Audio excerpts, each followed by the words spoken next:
Depuis plusieurs semaines, le procès de Johnny Depp et Amber Heard ne cesse de faire réagir. La jeune femme aurait reçu des milliers de menaces de mort depuis le début de ce procès aux États-Unis. Elle aurait même déclaré au jury, en larmes, « Je veux juste que Johnny me laisse tranquille ». Le 26 mai, avant-dernier jour du procès, l'actrice de 36 ans a pris la parole pour évoquer l'humiliation et les menaces dont elle est victime. Aujourd'hui est le dernier jour de ce procès médiatique, où les deux parties présentent leurs derniers arguments. Menacée depuis le début du procès, l'actrice a mis en avant les menaces dont elle est la victime. Les gens lui auraient dit qu'il voulait mettre son bébé au micro-ondes. Elle a alors expliqué comment elle faisait face au traumatisme des abus présumés infligés par Johnny Depp. Heard a confié que l'acteur de 58 ans l'avait agressé physiquement et sexuellement, ce qu'il nie complètement. Ce 26 mai, l'actrice était de retour à la barre, interrogée par son avocat sur la manière dont elle avait été affectée par les déclarations d'Adam Waldman, l'un des avocats de Johnny Depp en 2020. Il affirmait que les accusations des actrices étaient fausses et un canular. Elle a alors rétorqué, « Je suis harcelée, humiliée, menacée, tous les jours. Le simple fait d'entrer dans cette salle d'audience, d'être assis ici devant le monde, d'avoir les pires moments de ma vie, des choses que j'ai vécues, m'humiliait. Les gens veulent me tuer, ils me le disent, tous les jours. Johnny m'a menacé, m'a promis que si jamais je le quittais, il me ferait penser à lui chaque jour de ma vie, a-t-elle ajouté.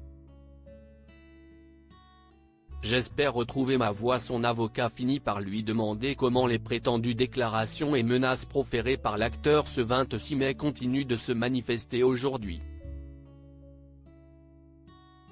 Chose à laquelle elle a répondu, dans le harcèlement, dans l'humiliation, la campagne contre moi qui fait écho chaque jour sur les réseaux sociaux et maintenant devant les caméras dans cette salle.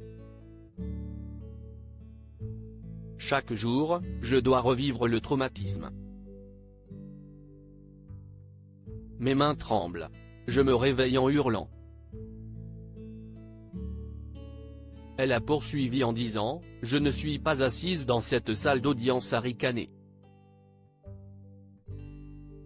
Je ne suis pas assise dans cette salle d'audience à rire, sourire, faire des blagues sarcastiques. Je ne le suis pas. Si est horrible. Si est douloureux.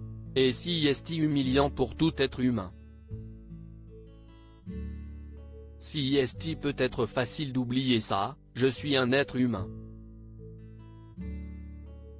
Témoignant des menaces qu'elle a reçues depuis la déclaration de Waldman, l'actrice a déclaré, « Je reçois des centaines de menaces de mort régulièrement, voire quotidiennement.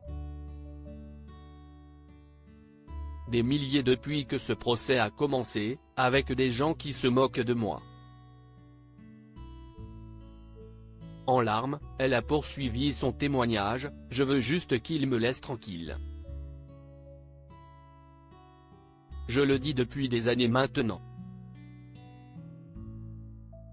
À un moment du procès, on lui demande ce qu'elle espérait récupérer après que ce soit fini.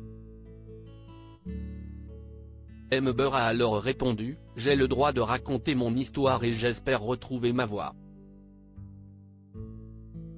Plusieurs témoins à la barre au cours de ce procès, le tribunal a pu entendre plusieurs témoignages. Le premier témoin était le chirurgien de la main, le docteur Richard Gilbert, qui a soutenu la version de Depp de la façon dont son doigt avait été sectionné lors d'un incident en 2015 en Australie. L'acteur de Pirates des Caraïbes a déclaré, « La blessure s'est produite lorsqu'Amber m'a jeté une bouteille de vodka. » Face à ça, l'actrice rétorque, « Depp s'est blessé en cognant un téléphone fixe contre un mur. le docteur Gilbert a déclaré « La version de Heard est hautement improbable car il serait rare qu'une blessure comme celle de Depp soit causée de cette manière ». Lorsqu'on lui a demandé pourquoi la blessure correspondait à la version de Depp, le docteur Gilbert a répondu « Quand même ». Depp l'a décrit, la bouteille a explosé, il est donc certainement raisonnable que le verre qui a explosé ait également entraîné la perte de tissu mou. Personne ne peut dire de manière définitive comment la blessure s'est produite, a-t-il ajouté. J'ai diagnostiqué un SSPT à Imber. Ce témoignage n'était pas le seul de la journée. La psychologue clinicienne et médico-légale Dawn Hughes a été entendue à la barre. Plus tôt, elle avait déclaré « J'ai diagnostiqué un SSPT à Imber à la suite d'abus de Depp ».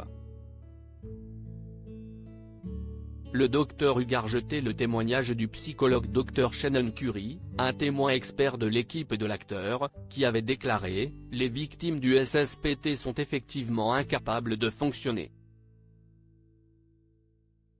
Face à ces propos, le docteur Hughes a expliqué qu'il s'agissait d'une idée fausse courante, ajoutant même « Les personnes aux prises avec des traumatismes et le SSPT sont des personnes très fortes, courageuses et résilientes, même si elles luttent ».